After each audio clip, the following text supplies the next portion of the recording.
kelompok hewan reptil yang tidak memiliki tungkai. Ular memiliki sisik di sepanjang tubuhnya. Ular memiliki tubuh yang ramping dan juga panjang.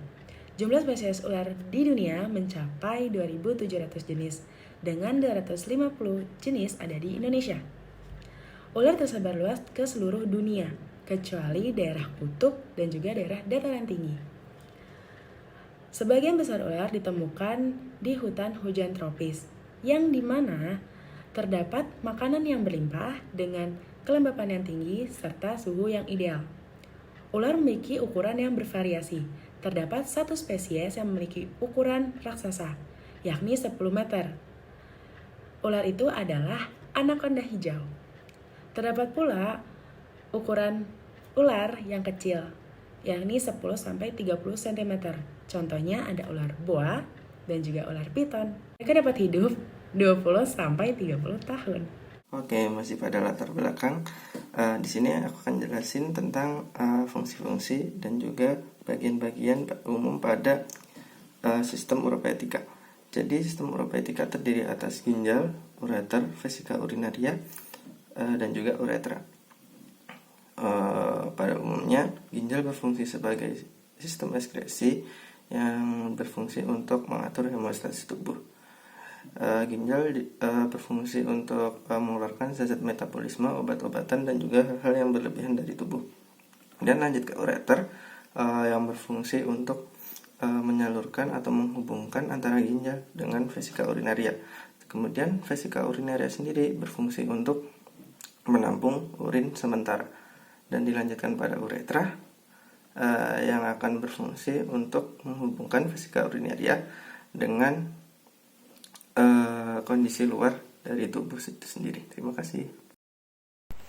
Jadi dalam anatomi sistem uropoetika ular itu terdapat beberapa organ, salah satunya adalah ginjal, yang dimana pada ular itu memiliki ginjal yang pipih dengan 25-30 lobus memanjang bilateral.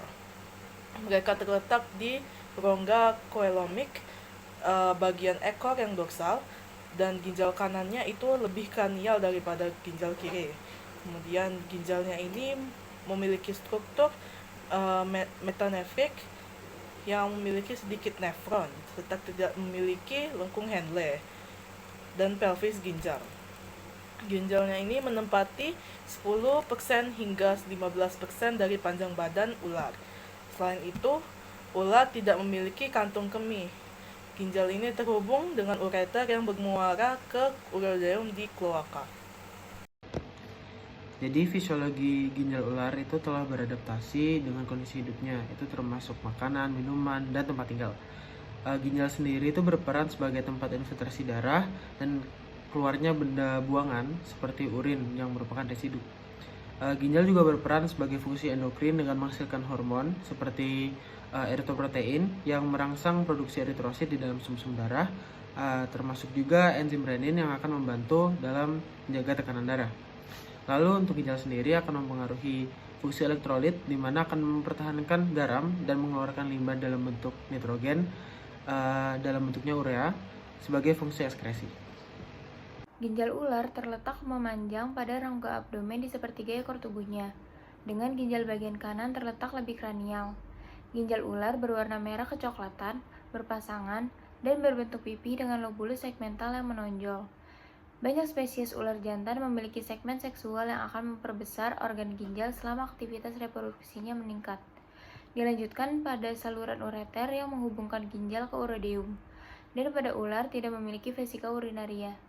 Ureter memasuki kloaka dorsal pada dinding urodeal sebagai tempat keluarnya urin dan terpisah dari vas deferens atau saluran telur.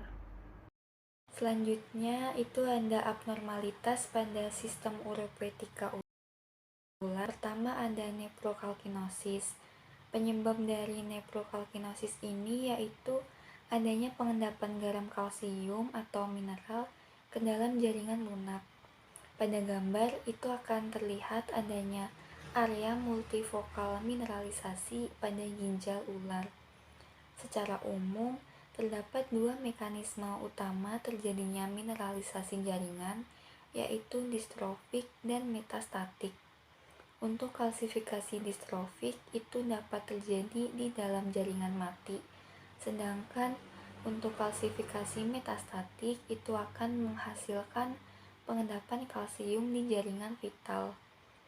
Tetapi pada penyakit ginjal, antara distrofik dan metastatik itu akan sulit untuk dibedakan. Abnormalitas lainnya yaitu renal gout. Lesi ini berhubungan dengan pengendapan asam urat pada jaringan lunang. Penyebab pengendapan urat jaringan adalah disfungsi ginjal. Pada lesi awal akan terlihat kristal asam urat yang terdeposisi di dalam sel epitel tubular dengan akumulasi kristal lebih banyak di sekitar pusat deposisi asli. Seiring perkembangan penyakit, endapan kristal asam urat akan menembus membran sel tubulus membentuk tofigot yang khas. Abnormalitas selanjutnya yaitu chronic renal disease. Reptil yang mengalami penyakit ginjal akan mengalami perubahan kronis di mana etiologinya yang tidak dapat ditentukan lagi. Jaringan ginjal yang kronis akan tampak menebal, keras, dan mengalami perubahan warna. Secara histologis, fibrosis interstisial dan glomerulus mungkin menonjol. Dapat terjadi pelebaran tubulus yang bervariasi, dan pada beberapa kasus terdapat kalsifikasi dan pengendapan tofigot. Sehingga, untuk kesimpulannya adalah ginjal adalah organ yang paling penting dalam sistem uropotika, yang dimana ginjal sendiri berfungsi untuk mempertahankan homeostasis dan berperan besar dalam pengeluaran zat-zat sisa metabolisme. Pada ular, ginjalnya menempati 10% hingga 15% dari panjang badannya dan tidak memiliki kandung kemih. Ginjalnya terhubung dengan ureter yang bermuara ke uredium di kloaka. Ginjal ular terletak memanjang pada rongga abdomen di sepertiga ekor tubuh, dengan ginjal bagian kanannya terletak lebih kranial.